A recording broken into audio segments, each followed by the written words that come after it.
কবি তারাপদ রায়ের লেখা এই বা মন্দ কি। সারা জীবন আমি শুধু নিজেকে খুঁজেছি, সারা জীবন তুমি শুধু নিজেকে খুঁজেছ।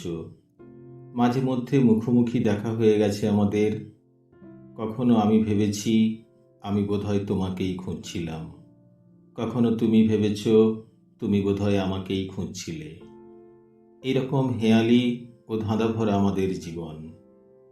তার বাইরে কিছুটা ছিল কাজকর্ম, ফসল কাটা, পাতা কুড়োনো, কুঁড়ে ঘর বাঁধা, শীতের রাতে ধুনি জ্বালানো, আরও কত কি।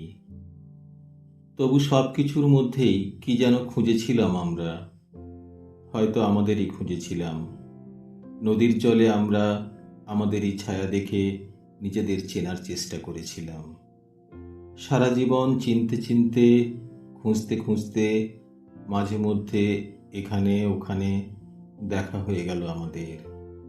এই বা মন্দ কি।